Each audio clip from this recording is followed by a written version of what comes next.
আসসালামু আলাইকুম। ওয়ালাইকুম সালাম রাহমাতুল্লাহ। ভালো আছেন? আলহামদুলিল্লাহ। আচ্ছা, আপনার জন্য প্রথম প্রশ্ন হচ্ছে খলিফাদের কাজ কি ছিল? যারা ইসলামের খলিফা ছিল, নবীর পরে যে ৪ জন খলিফা ছিল তাদের দায়িত্ব বা কাজ কি ছিল? অপশন দেন। এটা অপশন আসলে এটা কোনো অপশন হয় না ওইভাবে।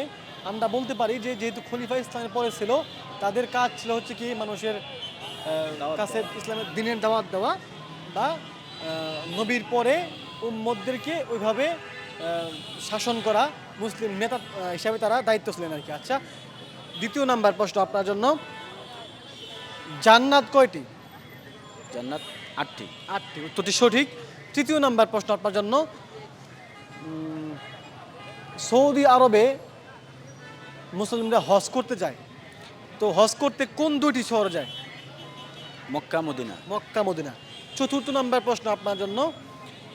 আহ, তওবা শব্দের অর্থ কি?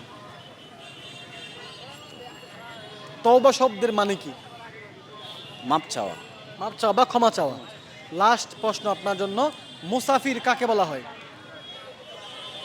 কোন উদ্দেশ্য নিয়ে ভ্রমণ করা হয়? ভ্রমণকারীকেই। মুসাফির বলা হয়। মাশাআল্লাহ, চমৎকার আনসার দিয়েছেন। রুস্টনের পক্ষ থেকে ছোট্ট একটা গিফট। ভালো থাকেন। আসসালামু আলাইকুম।